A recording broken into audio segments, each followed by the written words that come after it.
En Génesis capítulo 2, en el versículo 7, nos dice que entonces Jehová Dios formó al hombre del polvo de la tierra y sopló en su nariz aliento de vida, y fue el hombre un ser viviente.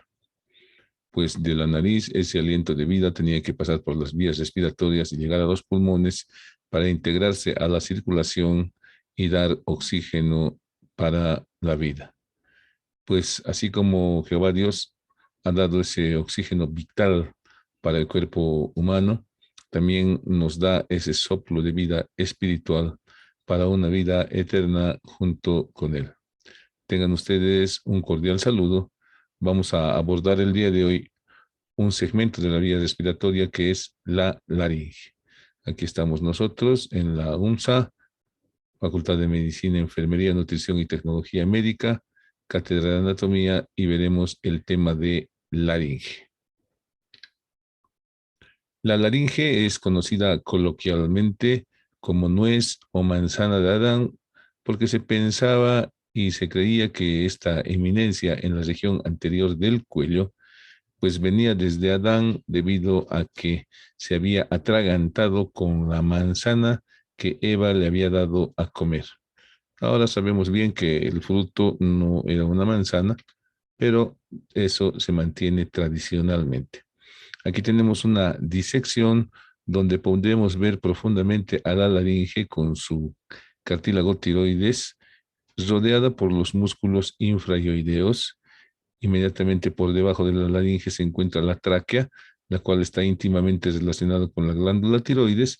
Vemos algunos elementos anatómicos importantes cerca de la laringe, como la arteria carótida común, la carótida externa, la arteria tiroidea superior, el asa del hipogloso, la vena yugular interna, que son relaciones a distancia. Sin embargo, otra relación muy importante es el hueso yoides, que se encuentra muy íntimamente unido a la laringe. Los músculos supra e infrayoideos, al elevar y descender el hueso yoides, pues llevan consigo a la laringe. Las funciones de la laringe. Aquí tenemos la vía respiratoria que comienza en las fosas nasales, pasa por la nasofaringe, la orofaringe y continúa con la laringe y luego con la tráquea.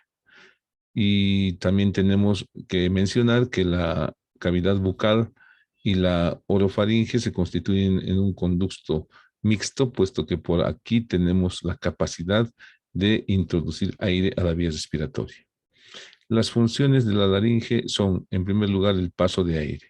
Debido a la presencia de las cuerdas vocales, también interviene en la fonación. Y la función más importante, debido a la alta reflexividad que tiene la laringe, es la protección de la vía respiratoria. ¿Ya? La función de la laringe es cesar el ingreso a la vía respiratoria durante la deglución de sólidos o de líquidos y durante el proceso del vómito, si es que este es patológico, cesando la vía respiratoria. Sin embargo, cuando la laringe falla, pues los cuerpos extraños pueden ingresar a la vía respiratoria y lesionarla de manera muy grave. Entonces ahí vemos el paso del aire representado por estas líneas de color verde, la fonación a partir de las cuerdas vocales expresado por esta línea fucsia y la protección de la vía respiratoria. ¿Cuál es la situación de la laringe? Para ubicarnos a qué niveles se encuentra la laringe, debemos pues ver las vértebras, los cuerpos vertebrales específicamente, y veremos que el límite superior de la laringe generalmente se encuentra en la parte superior del cuerpo de cervical 4, y pues como no siempre en medicina 2 más 2 es 4, puede estar en el disco que separa cervical 3 de cervical 4 o en la parte inferior de cervical 3. Pero en líneas generales decimos que está entre cervical 4 y cervical 6. Esa es la altura que está ocupando la laringe. Aquí estamos viendo en esta imagen donde se ha hecho un dibujo anatómico de los músculos esternocleidomastoideos. Ahí está la glándula tiroides y ahí está la laringe, el hueso hioides. Para mi gusto anatómico debería estar un poco más arriba el hioides y un poco más arriba la laringe, puesto que en el sexo femenino, pues evidentemente la laringe es un poco más alta que en el sexo masculino, ¿no? Aquí está representándonos a las glándulas submandibulares y aquí algunos ganglios linfáticos. ¿Cuál es la situación en los niños? Pues la situación en los niños es un poco más alta. La laringe ya está un poco más arriba de cervical 6 en los niños y en el sexo femenino. Seguimos viendo la posición de la laringe y pues las cuerdas vocales forman con un plano trazado, pasando tangente al arco anterior del atlas, un ángulo. ¿Sí? Este ángulo formado por las cuerdas bucales y este plano es el ángulo epiglótico, ¿sí? El ángulo epiglótico. Y este ángulo epiglótico, pues, es un poco más abierto, mientras los niños son de mayor edad y en el adulto obviamente será más abierto. Vean ustedes cómo aquí este plano está formando un ángulo muy agudo. Eso significa que la laringe en los neonatos y en los niños pequeños es más alta, debido a esa mayor altura en la que se localiza la laringe, la voz es más aguda, lo cual es bastante evidente, ¿no?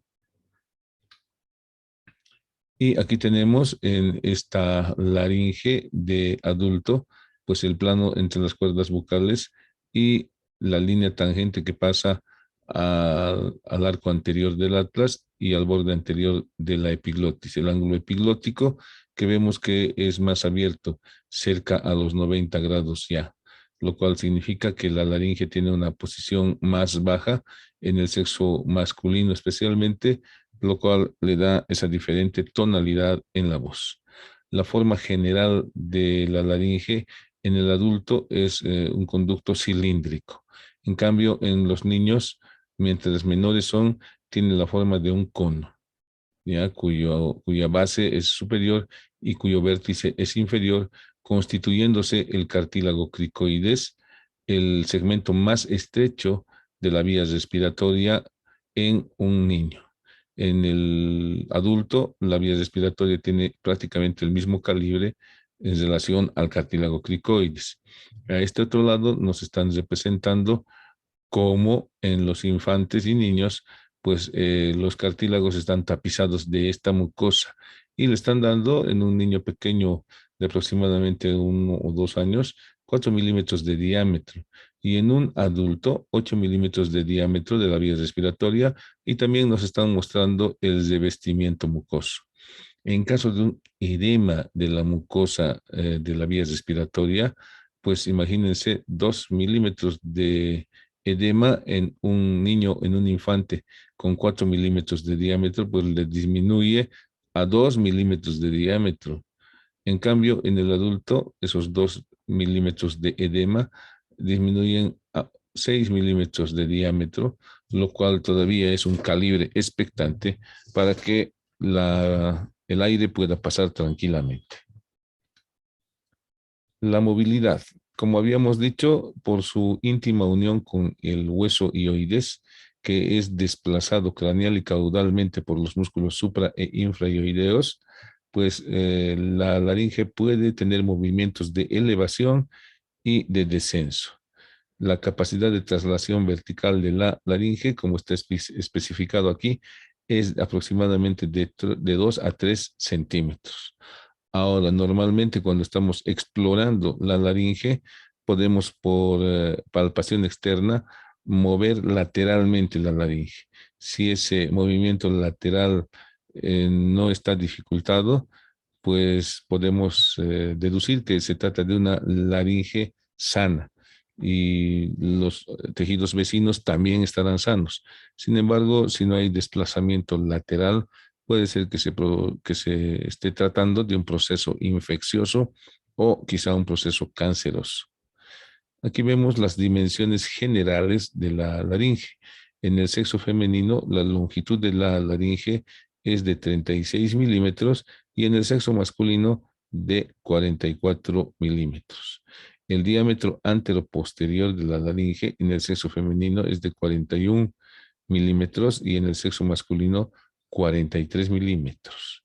El diámetro transversal de la laringe en el sexo femenino es de 26 milímetros y en el sexo masculino de 36 milímetros. La circunferencia en el sexo femenino 112 milímetros y en el sexo masculino 136 milímetros. Entonces, esas son las dimensiones en las cuales claramente el sexo femenino tiene dimensiones menores a las del sexo masculino.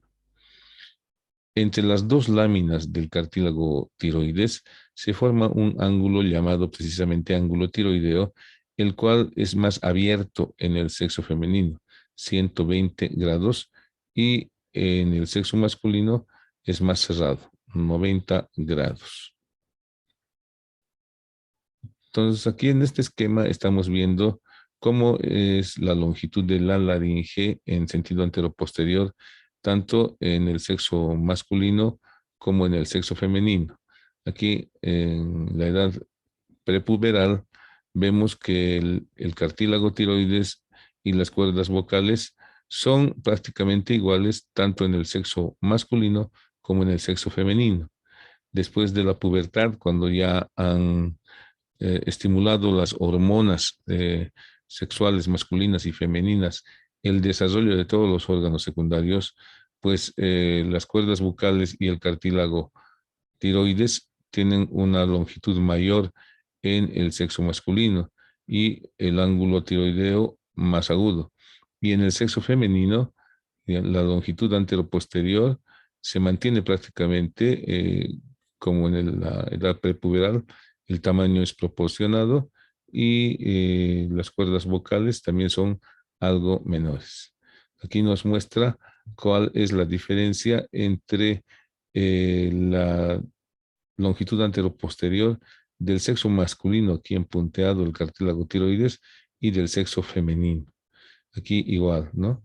60% más tiene de diámetro anteroposterior el sexo masculino y 40% el cartílago tiroides. Como habíamos dicho, las laringes masculinas son de mayor tamaño y las femeninas de menor tamaño.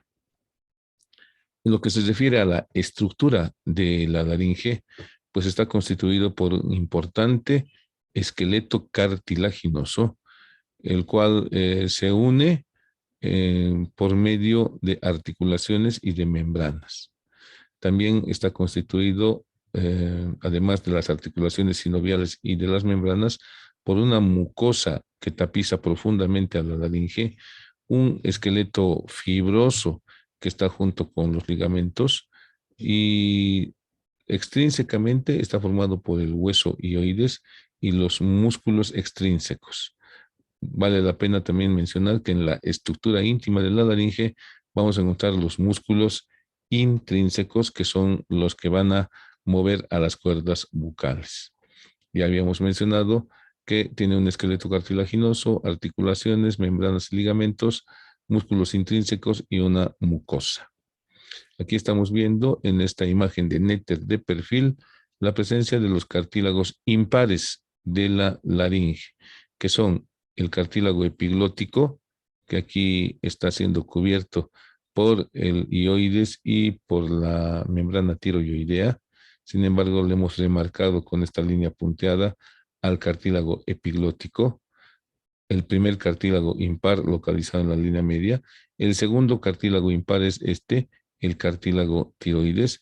Y por último, el tercer cartílago impar es este, el cartílago cricoides, que forma un anillo completo.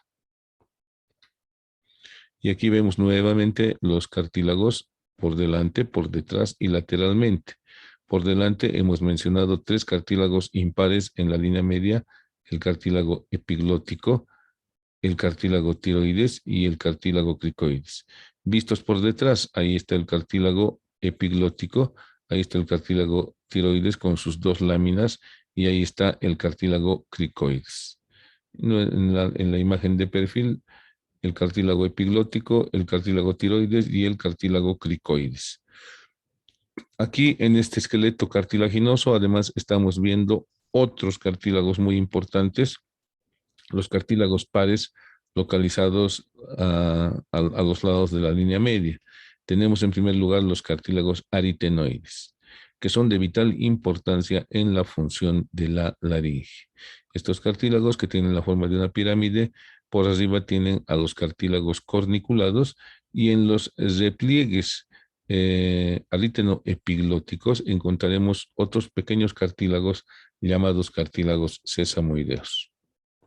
Ahí estamos viendo en un corte vertical de la laringe los cartílagos impares, la epiglotis, el cartílago tiroides, y aquí cortado el cartílago cricoides.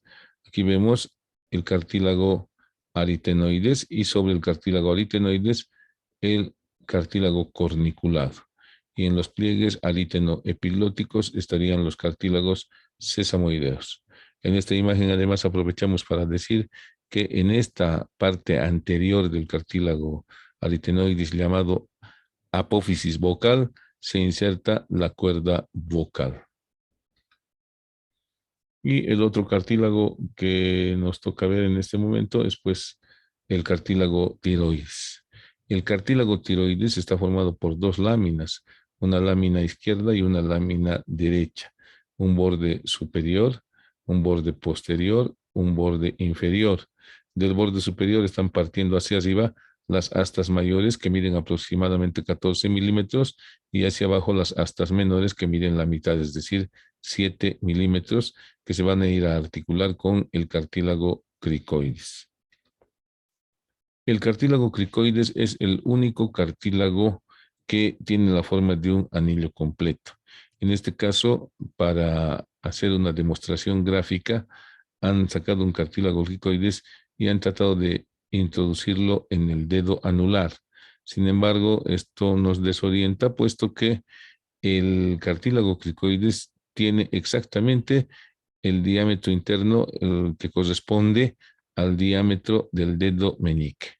Cuando nosotros queremos medir un tubo endotraqueal para intubar a un paciente, medimos el tubo endotraqueal con el dedo meñique del paciente, y ese tubo será el tubo adecuado con mucha exactitud.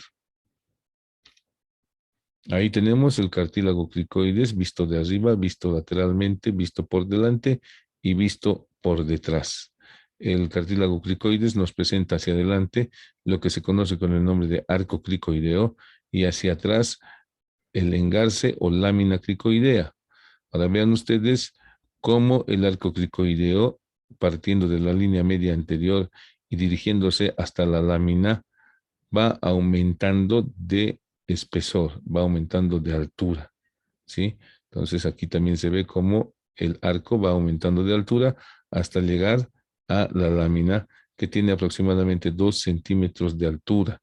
La lámina en su cara anterior es lisa, cóncava, y en su cara posterior presenta una cresta muy gruesa en la parte media, y a los lados va a presentar unas depresiones que sirven para la inserción del músculo cricoaritenoideo posterior. Ahí vemos nuevamente el cartílago cricoides con su arco y con su lámina cricoidea. El borde superior de la lámina presenta una superficie articular en forma de segmento de cilindro. A los lados de la línea media en el borde superior se articulan los dos cartílagos aritenoides. Ahí estamos viendo el borde superior de el cartílago aritenoides, y en todo el borde superior del arco se va a insertar la membrana cricotiroidea, y en la parte media esa membrana cricotiroidea se engrosa y forma el ligamento cricotiroideo medio. Además, cerca a la lámina, en el borde superior, se encuentra la inserción del músculo cricoaritenoideo lateral. Importante, ¿no? Ahí está. Es un músculo muy importante, puesto que es uno de los músculos que cierran la glotis. Más detalle del anillo cricoideo. Como hemos dicho, por dentro es cóncavo, liso. En cambio, por detrás la lámina tiene una cresta muy gruesa y a los lados unas depresiones, las fositas hemisféricas, donde se inserta el músculo cricoaritenoideo posterior. Y ahí está el borde superior, donde se articularán los cartílagos aritenoides. El cartílago tiroides, como estábamos mencionando, está formado por dos láminas cuadriláteras unidos en el borde anterior en la línea media, produciendo este ángulo diedro saliente, que es más notorio en el sexo masculino que en el sexo femenino. En la cara externa de las láminas vamos a encontrar una cresta oblicua que se dirige de abajo hacia arriba y de adelante hacia atrás, que a veces es reemplazada por un ligamento. Esta cresta que se encuentra en la cara externa del cartílago tiroides da inserción por abajo al músculo externo tiroideo y hacia arriba al músculo tiroideo, la línea o cresta oblicua del cartílago tiroides. El borde superior presenta en la línea media una incisura, ya está excavado para formar una escotadura y a lo largo de todo este borde superior se inserta el ligamento tiroideo. En la parte media ese ligamento se engrosa y forma el ligamento tiroideo medio. En la parte posterior de este borde, como prolongando el borde posterior de las láminas, se encuentra esta apófisis saliente que se denominan astas mayores del cartílago tiroides que se dirigen hacia arriba, que como ya había mencionado, tienen una longitud aproximada de 14 milímetros y hacia abajo encontraremos las astas menores, cuya longitud aproximadamente es de 7 milímetros. El vértice en la cara interna de las astas menores se articula con el cartílago cricoides. El vértice de las astas mayores se continúa con las astas mayores del hueso hioides por medio de un ligamento llamado tiroideo lateral, en cuyo interior se encuentra un cartílago, el cartílago triticio. Entonces, en ocasiones puede faltar alguna de las astas del cartílago tiroides y la línea o cresta oblicua puede estar representada o simplemente reemplazada por una banda fibrosa. Entonces, son algunas variaciones que podemos verlas en los cartílagos. El cartílago epiglótico tiene una forma más o menos ovoide, que estamos viendo por delante, aquí de perfil y aquí por detrás. Y como verán ustedes, tiene numerosas depresiones, ¿ya? En las cuales se va a insertar la mucosa. La cara anterior del cartílago epiglótico se denomina también cara lingual por su íntima relación de proximidad con la lengua. ¿Sí? Ahí vemos la vista lateral, vemos hacia abajo el tallo de la epiglotis y hacia arriba vemos una superficie más o menos redondeada. En la cara posterior encontraremos una cresta que está delimitando dos depresiones. ¿Sí? Entonces ahí está el cartílago epiglótico. Y lo tenemos aquí en su lugar, el peciolo o tronco del cartílago epiglótico, pues se introduce en la escotadura tiroidea y se va a insertar en el cartílago tiroides por medio de este ligamento, ¿no? Este ligamento tiroepiglótico medio. Ahí lo tenemos entonces a la epiglotis sin mucosa. Ahí tenemos una epiglotis real y aquí tenemos la cara posterior de la epiglotis. Y la epiglotis pues se une al hueso hioides por un ligamento ioepiglótico, como vamos a ver más adelante.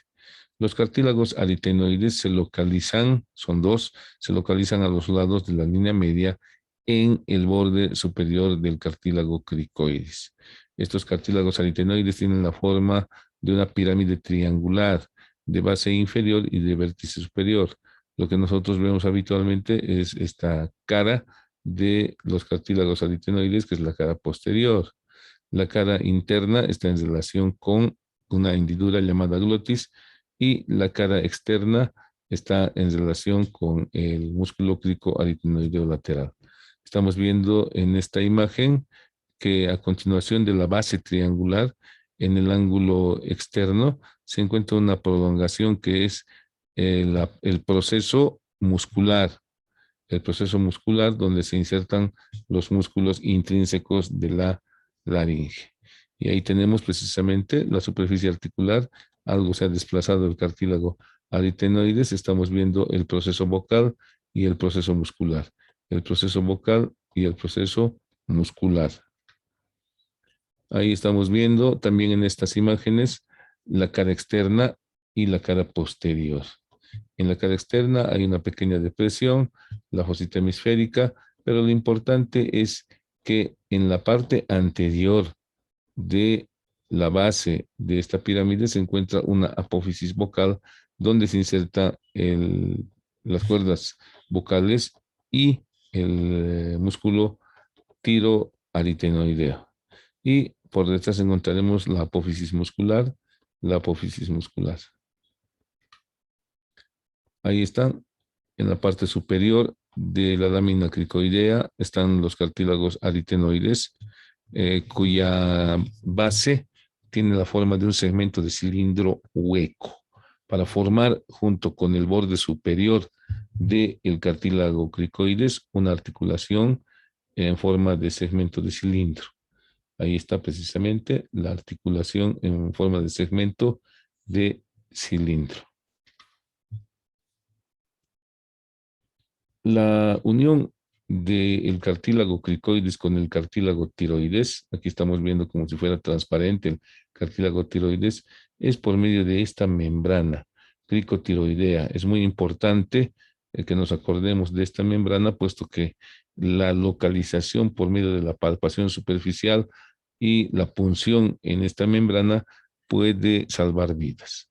Y ahí, como verán ustedes, esta membrana cricotiroidea que se dirige del borde superior del arco cricoideo al borde inferior del cartílago tiroides, tiene en la línea media un engrosamiento que se denomina ligamento cricotiroideo medio.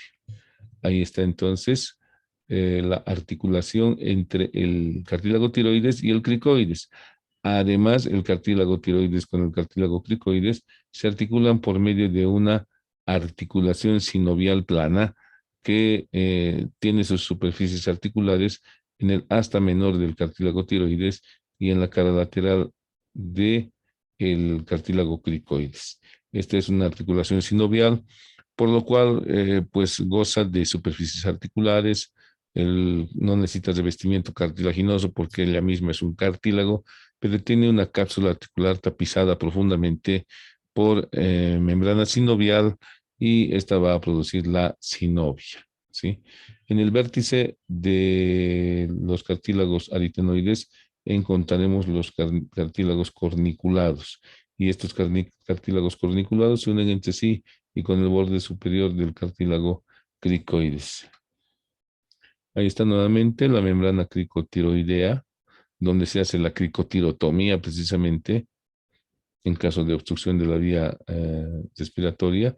Y aquí tenemos la articulación cricoaritenoidea. La articulación cricoaritenoidea, que es muy importante para la apertura y el cierre de la vía respiratoria.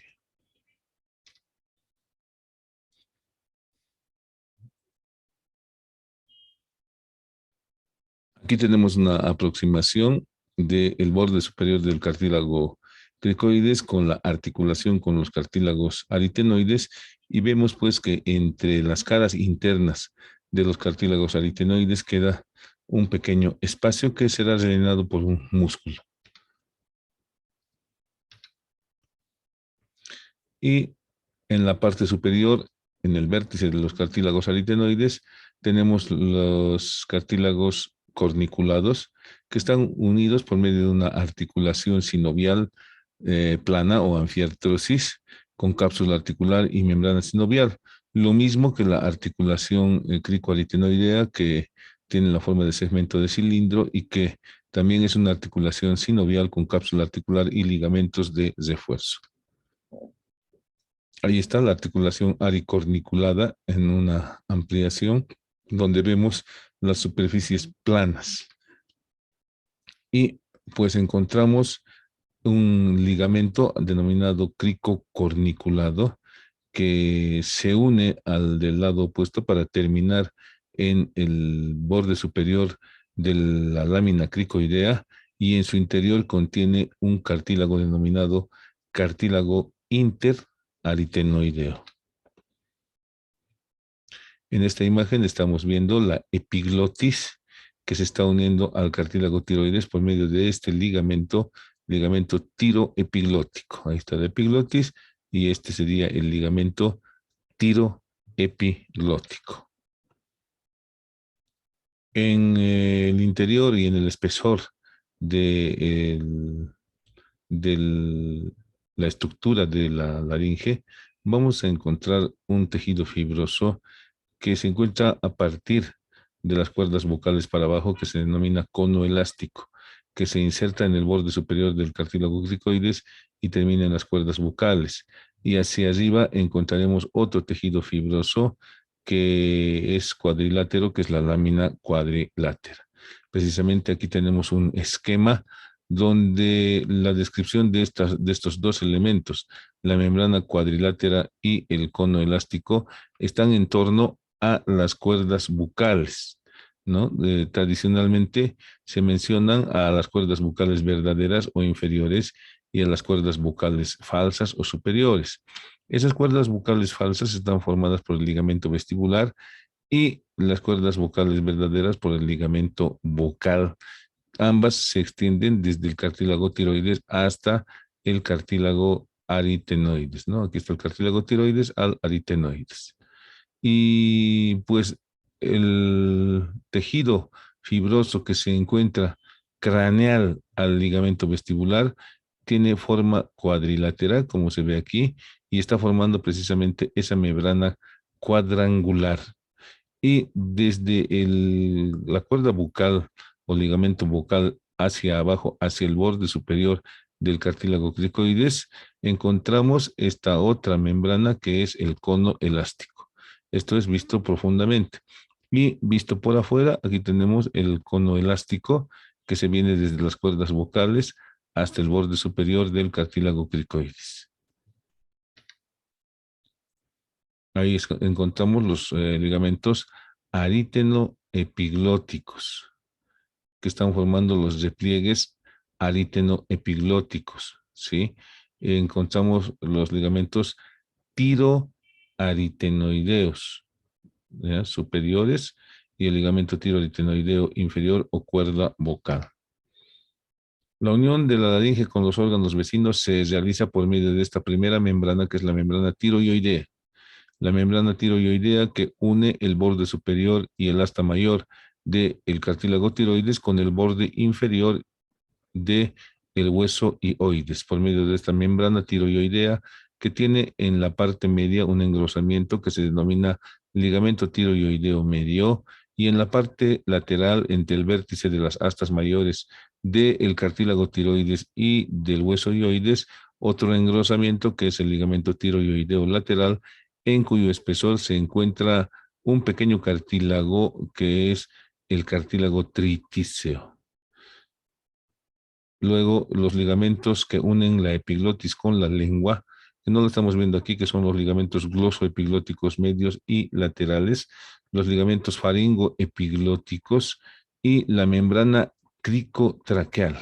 La membrana cricotraqueal que se inserta en el borde inferior del anillo cricoideo hasta el borde superior del primer anillo traqueal. Ahí estamos viendo precisamente la membrana tiroidea con los ligamentos tiroideos laterales y el ligamento tiroideo medio. Ahí nos han disecado precisamente el ligamento tiroideo medio que tiene mayor consistencia que el resto del ligamento. Aquí estamos viendo la membrana ioepiglótica, ¿ya? La membrana ioepiglótica que está uniendo la cara anterior del cartílago epiglótico con la cara posterior del cuerpo del hueso hioides. Y aquí se forma este espacio llamado io tiro epiglótico que contiene un tejido adiposo que es llamada bolsa serosa de Boyer. En esta imagen estamos viendo a la epiglotis y estamos demarcando la presencia de los ligamentos glosoepiglóticos laterales y el ligamento glosoepiglótico medio. Y aquí estamos viendo la epiglotis y estos ligamentos faringoepiglóticos, que son también un medio de unión de la laringe a los órganos vecinos. Ahí estamos viendo el borde superior del repliegue aríteno epiglótico con las elevaciones que están representando la presencia de los cartílagos accesorios. Luego tenemos la membrana cricotraqueal. Aquí está por delante y aquí está lateralmente la membrana cricotraqueal que une el borde inferior del anillo cricoideo al borde superior del primer anillo traqueal. Los músculos. Podemos hablar de músculos extrínsecos, que ya los hemos mencionado, los supra e infraioideos, que están muy en relación con los movimientos de la laringe, y los músculos intrínsecos, que básicamente van a mover a las cuerdas bucales. Y encontraremos en primer lugar al tensor de las cuerdas bucales o cricotiroideo, que no está en estas imágenes. Los dilatadores de la glotis, como el cricoaritenoideo posterior, que es este. No hay otro músculo que dilate o abra las cuerdas vocales que el cricoaritenoideo posterior. Y los constrictores de la glotis son los cricoaritenoideos laterales, que no están aquí, los tiroaritenoideos inferiores y superiores, y los interaritenoideos o ariaritenoideos con su porción transversa y su porción oblicua. Los músculos extrínsecos, como hemos mencionado ya, son los músculos supraioideos e infraioideos. Los infraioideos ya los conocemos al esternotiroideo, al tiroideo, al esternocleidoioideo y al homoioideo. Y los superiores, pues tenemos el digástrico, el estiloioideo, el miloioideo, el faringoestafilino, el estilo faringeo, que también colaboran a elevar la laringe.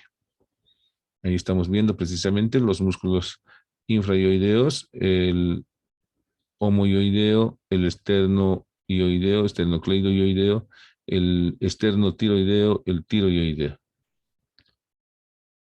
Y en la parte superior, al digástrico, al estiloioideo.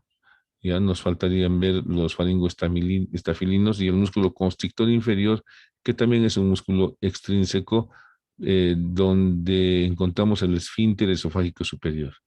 Aquí tenemos en la cara externa de la laringe, partiendo del cartílago cricoides a el borde inferior del cartílago tiroides, a este músculo que es el músculo cricotiroideo o tensor de las cuerdas vocales. El resultado final de la tensión de las cuerdas vocales es pues netamente el cierre de las cuerdas vocales, la aproximación de las cuerdas vocales, la aducción de las cuerdas vocales. Ahí tenemos entonces los músculos tensores de las cuerdas vocales, aquí están relajadas y aquí están tensas las cuerdas vocales, y se tensan las cuerdas vocales cuando estamos emitiendo sonidos. Este espacio que hay entre las dos cuerdas vocales es la glotis fonatoria, y el espacio que hay entre los dos cartílagos aritenoides es la glotis respiratoria. Todo en conjunto es la glotis. Entonces, cuando las cuerdas vocales se separan es la abducción, y cuando se aproximan es la aducción de las cuerdas vocales. O cuando se separan las cuerdas vocales están dilatando la glotis, y cuando se cierran están constriñendo la glotis.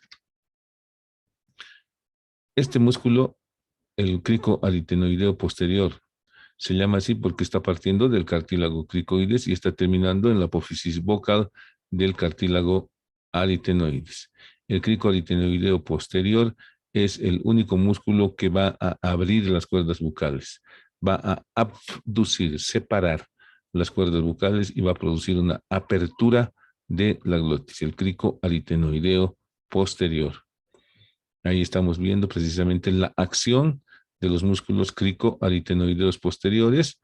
Esta es la apófisis vocal, Aquí atrás, a este nivel más o menos, se encuentra la apófisis muscular, que es traccionada de tal manera que el cartílago aritenoides rota y se dilata la glotis, se abre la glotis fonatoria y la glotis respiratoria, y hacia abajo estamos apreciando la tráquea con sus anillos traqueales en esta visión endoscópica. Además, estamos apreciando cuerdas vocales, pliegues vestibulares, estamos apreciando el cartílago corniculado, los repliegues ariteno-epiglóticos, esta es la epiglotis, la presencia de los cartílagos accesorios en los repliegues ariteno-epiglóticos. Y por arriba de las bandas ventriculares encontraremos la lámina cuadrilátera y por debajo de las cuerdas bucales encontraremos el cono elástico. Aquí tenemos al músculo cricoaritenoideo lateral, que del borde superior del cartílago cricoides se dirige hacia la apófisis muscular del cartílago aritenoides. Este músculo también es un constrictor o estrechador de la glotis. Hacia atrás encontramos el músculo interaritenoideo transverso y oblicuo, llamado aritenoepiglótico, es parte de un mismo músculo que también es capaz de cesar la glotis. Y lateralmente encontramos al músculo tiroaritenoideo, con sus dos porciones, la superior y la inferior. Ambas porciones, especialmente la inferior, están en relación con las cuerdas vocales, con la tensión de las cuerdas vocales. Y aquí abajo vemos el músculo cricoaritenoideo o cricotiroideo seccionado, que como hemos mencionado, es tensor de las cuerdas vocales. Y también podemos aprovechar para ver en esta imagen la superficie articular para las astas menores del cartílago tiroides. El tiroaritenoideo inferior o músculo vocal es un constrictor de la glotis, lo mismo que el aritenoepiglótico e interaritenoideo. Ahí está el tiroaritenoideo superior, el tiroaritenoideo inferior. Aquí estamos viendo los interaritenoideos, ¿no? Aquí está el cricoaritenoideo posterior, que es el único que dilata la glotis, y aquí están los interaritenoideos transversales y oblicuos. El oblicuo es el que mencionaba ariteno epiglótico, ¿no? Estos son los músculos entonces posteriores que cierran las cuerdas vocales. Ahí tenemos precisamente las cuerdas vocales cerradas en esta imagen endoscópica de la laringe, donde vemos la epiglotis, por allá está la lengua, ahí están los pliegues ariteno-epiglóticos, estas son las bandas ventriculares y estas son las cuerdas vocales. Estos que están a los lados se conocen con el nombre de recesos piriformes. En ocasiones, los cuerpos extraños pueden quedar atrapados aquí en los recesos piriformes, en especial los espinos de pez. Bueno, y en esta imagen de Netter, que es una visión de la laringe desde arriba, vemos el cartílago tiroides con sus astas mayores, vemos el cartílago cricoides, el cartílago aritenoides. Y pues estamos viendo en el cartílago aritenoides se están insertando en su apófisis vocal el músculo crico aritenoideo posterior, que es dilatador de la glotis. Todo este espacio es la glotis, que tiene una parte anterior que es la glotis fonatoria en relación con las cuerdas vocales y una parte posterior que es la glotis respiratoria en relación con la cara interna de los cartílagos aritenoides.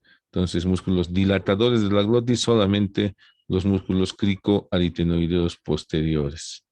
Luego tenemos los constrictores de la glotis, que son este que es el interaritenoideo, miren, de la cara posterior de un cartílago aritenoides a la cara posterior del otro cartílago aritenoides. Otro que cierra la glotis es este que es el cricoaritenoideo lateral. Vean ustedes cuando este músculo se contrae, tracciona hacia adelante la apófisis vocal y el cartílago aritenoides rota de tal manera que el vértice se dirige al plano medio y de esa manera las cuerdas se aproximan y se cierra este espacio entre las cuerdas vocales.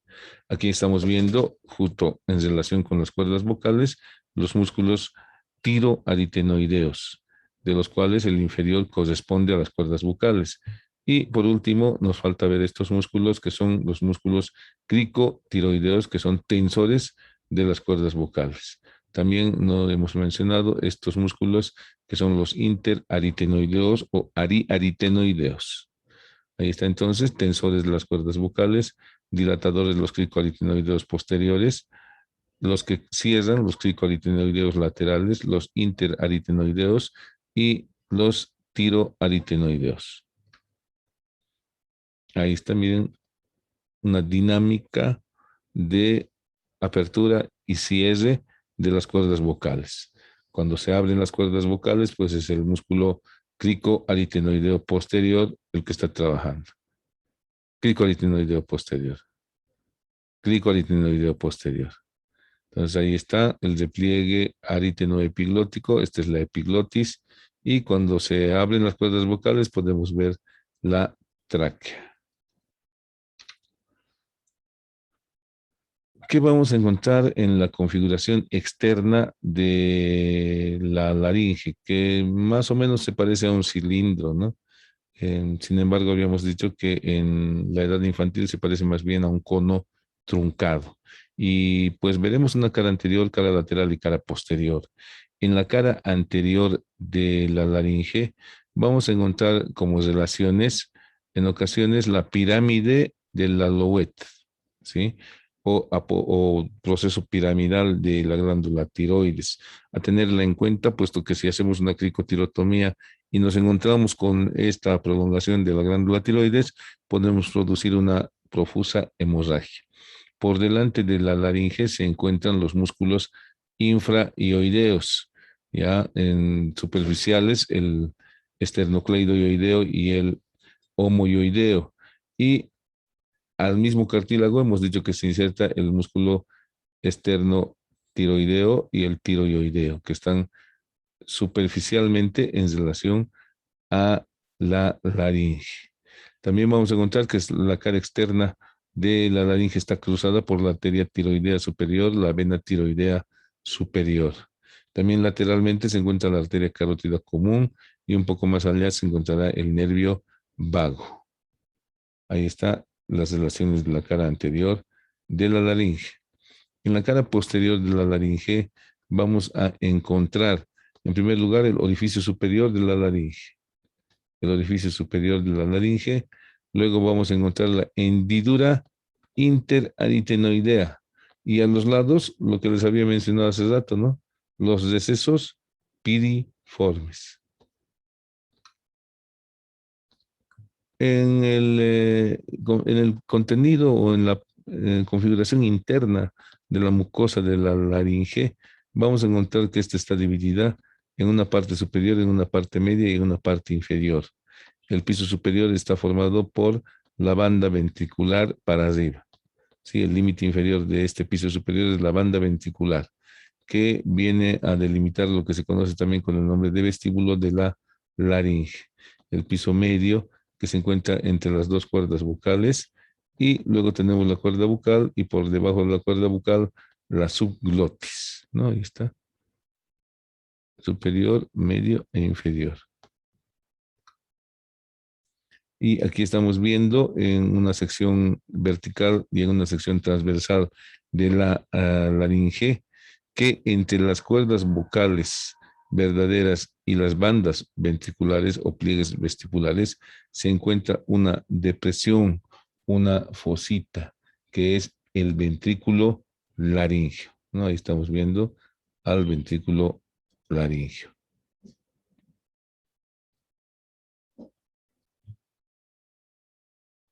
Bueno, aquí estamos viendo precisamente el vestíbulo laringio, estamos viendo la glotis y estamos viendo la cavidad infraglótica. Lo mismo aquí, ¿no?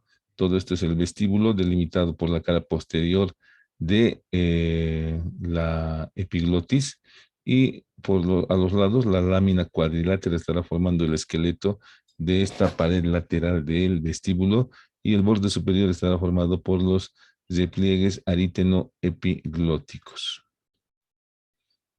Aquí estamos viendo precisamente la parte superior.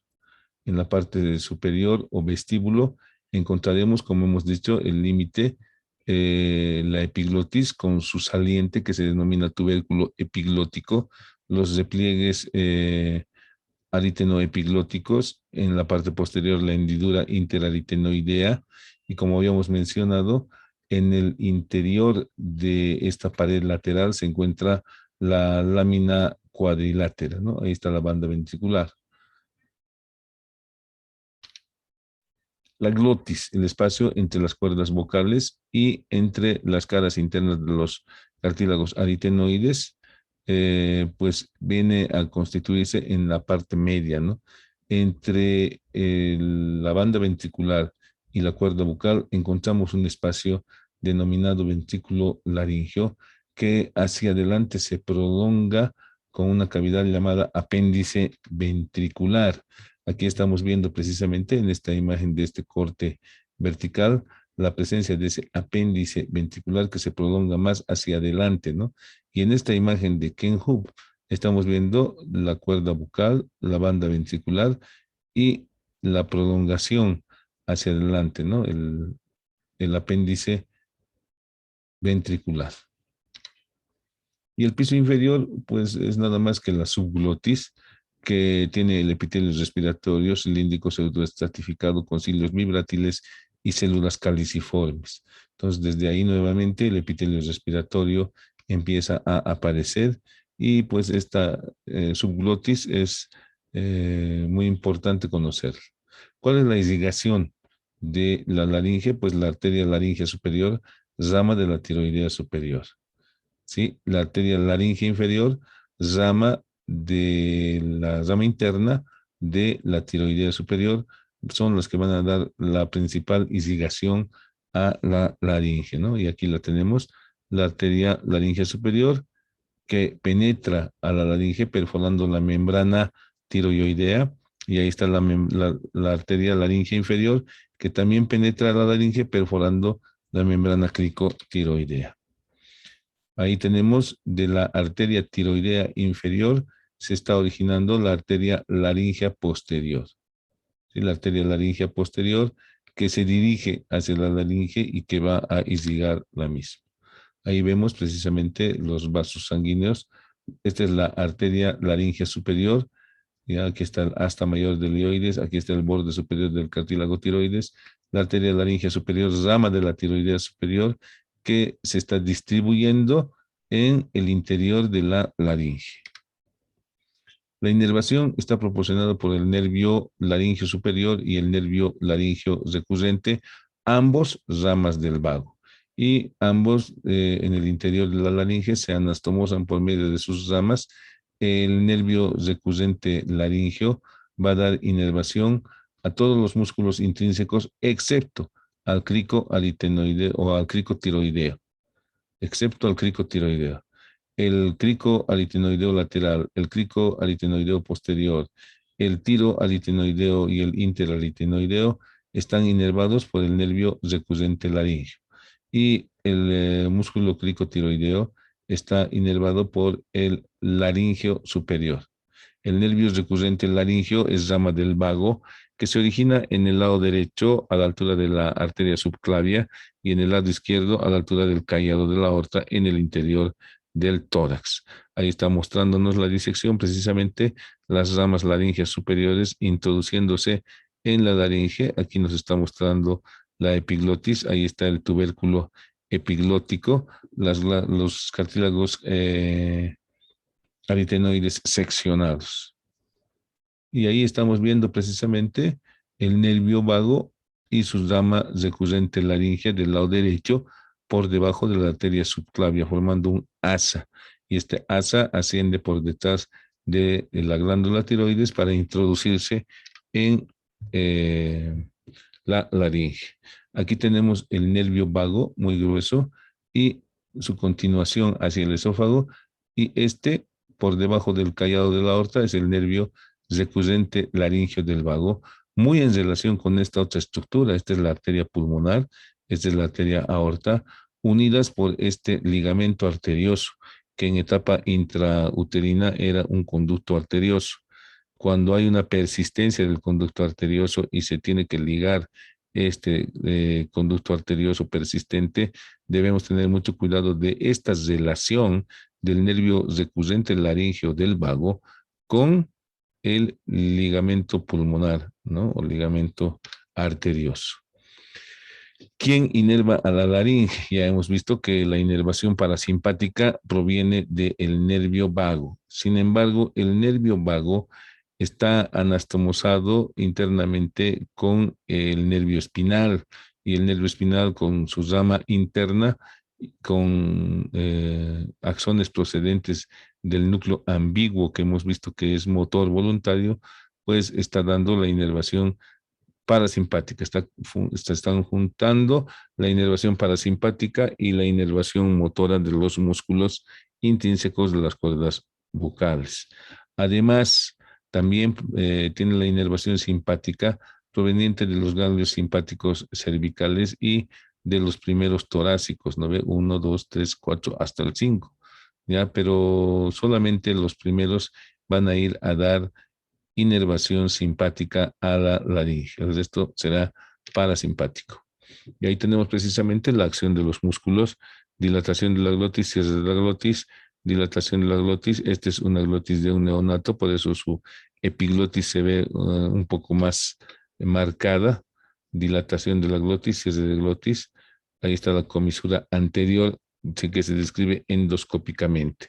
El profesor Manuel García es el que ha ideado este procedimiento para visualizar las cuerdas vocales, de sus estudiantes fundamentalmente, y mejorar la eficacia y calidad de su canto. Ha utilizado pues precisamente este espejito de los odontólogos para hacer esta laringoscopía que se llama laringoscopía indirecta. Actualmente hacemos laringoscopías directas con el laringoscopio o con el endoscopio. Ahí estamos viendo la parálisis del nervio vago se expresa con desviación de la úvula hacia el lado sano, ¿no? Porque el lado sano es el que todavía tiene fuerza muscular, en cambio el lado enfermo prácticamente no tiene fuerza. También se manifiesta en una desviación de las cuerdas bucales, ¿no? Se desviará la cuerda bucal hacia el lado sano. Ahí vemos una glotis normal, abriéndose a medio abrir, cerrada, cerrada, cerrada a medio abrir. Pues cuando manejamos la vía respiratoria, es importante tener en cuenta este detalle. Si nosotros le colocamos una almohada al paciente y el paciente está inconsciente o semi-inconsciente o muy debilitado, pues la lengua caerá y obstruirá la vía respiratoria. Miren ustedes cómo la lengua caída incluso tapona la tráquea. En cambio, si nosotros le ponemos en posición de olfateo, es decir, con una almohada de 10 centímetros de espesor, extensión del cuello, vean ustedes cómo se abre la vía respiratoria en esa posición llamada de olfateo.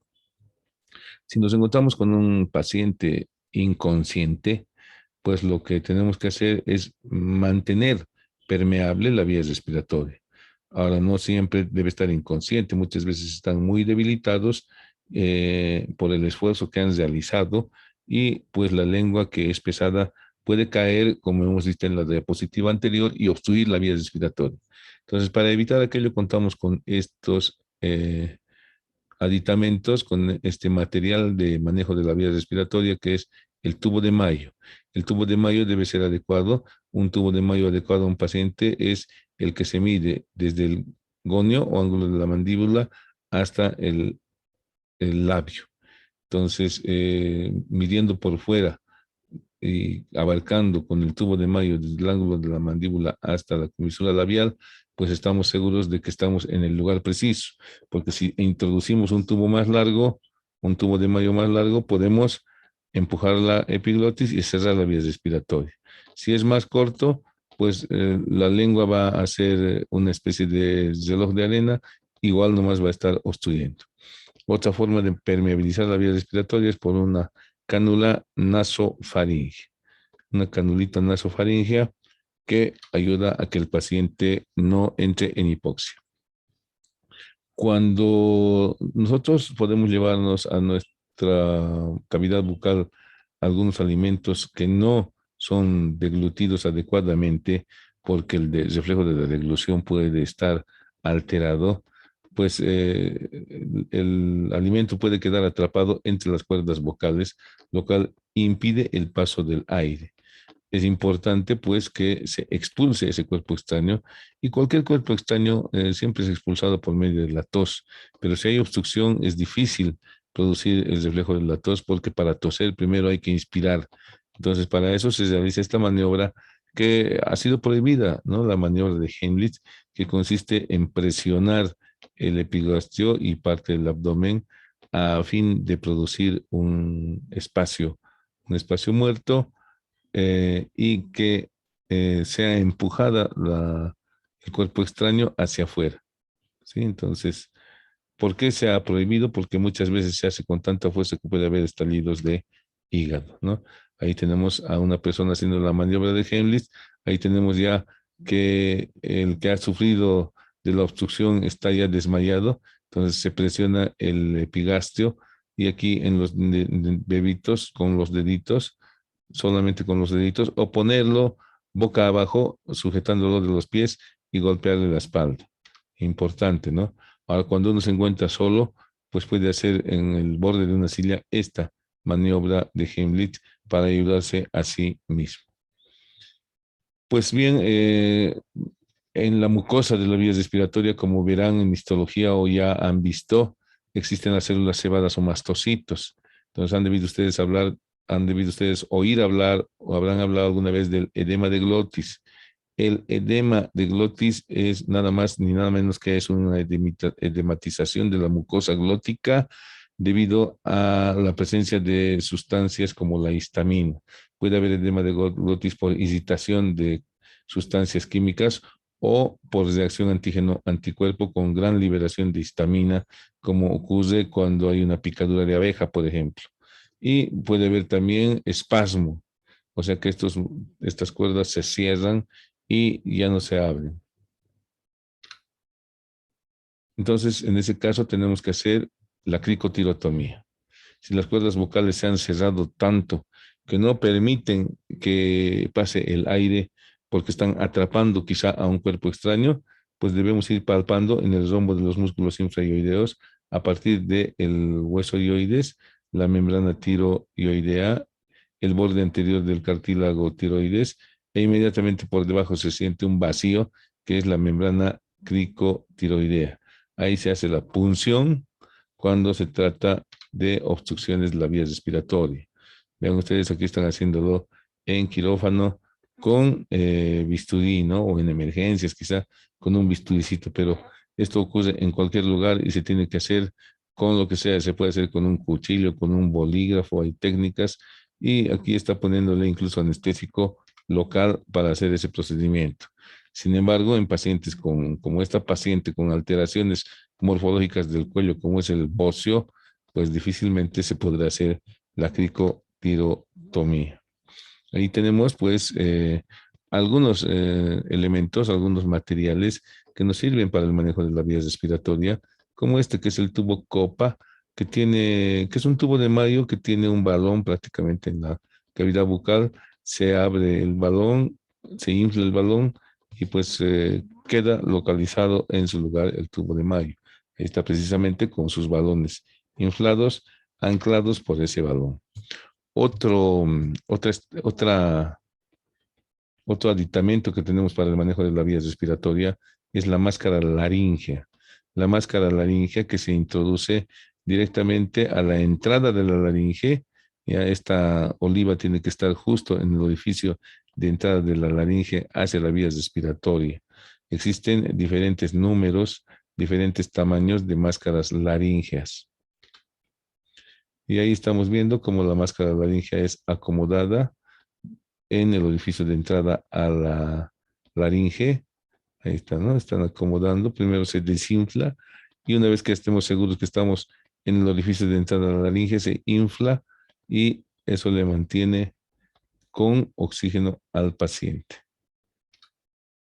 Ahí tenemos una máscara laringia ubicada en su lugar en esta placa imagenológica. Ahí está su tubo. Esto entra obviamente solo por la boca.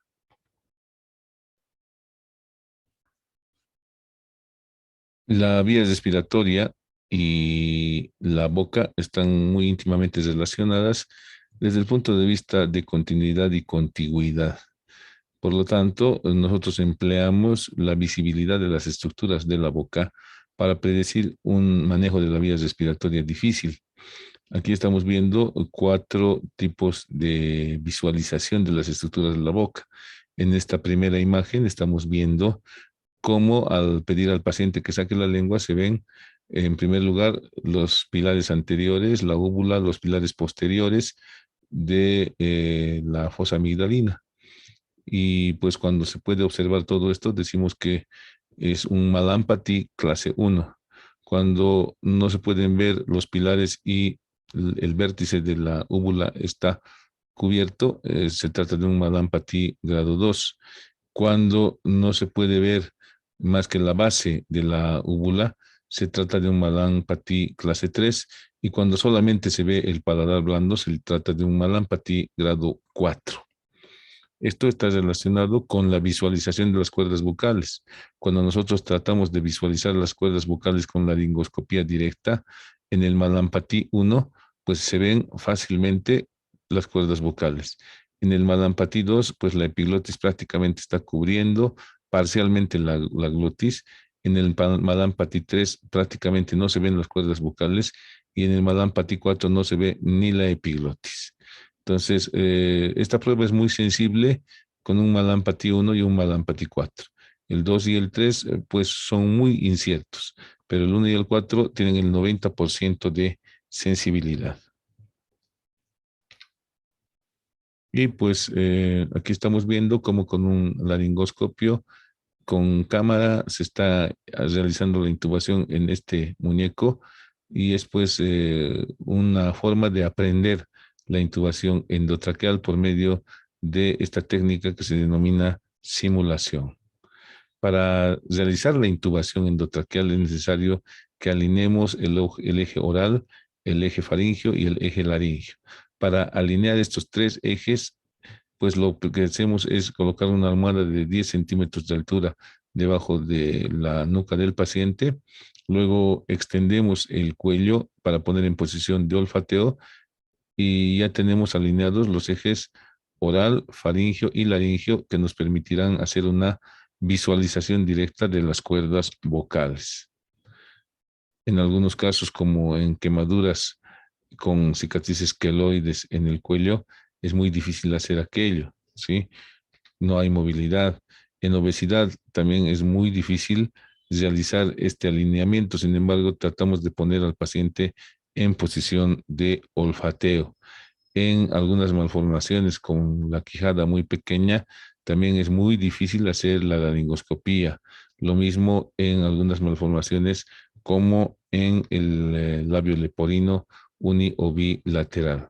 Entonces ahí estamos viendo cómo se está comprobando si el paciente está relajado en quirófano para realizar la maniobra de intubación endotraqueal. Aquí vemos la maniobra de intubación endotraqueal. Esta es una foto antigua. Estos tubos ya no se utilizan tubos descartables y se utiliza para todo esto guantes, ¿no? Aquí estamos viendo cómo preveyendo una intubación difícil, tenemos listos 2 laringoscopios, un ayudante y el que está introduciendo el tubo endotraqueal. También cuando hay fracturas de base del cráneo, pues no se recomienda la intubación nasal, ¿ya? Se debe procurar hacer siempre una intubación orotraqueal, pero con los cuidados respectivos de que el vértice o la punta del tubo no se vaya hacia la fractura de la base del cráneo. Entonces, cuando se trata de cirugías que se van a realizar en la boca, como por ejemplo tumores de la lengua, se hace una intubación normal y luego se hace un corte en el piso de la boca para luego con una pinza sacar el tubo endotraqueal por la parte inferior y así dar comodidad al cirujano para que realice su cirugía y en caso necesario el paciente quedará intubado por un tiempo prolongado. Ahí vemos precisamente diferentes vistas de las cuerdas bucales normales, abducidas. Aquí vemos la presencia de algunos quistes.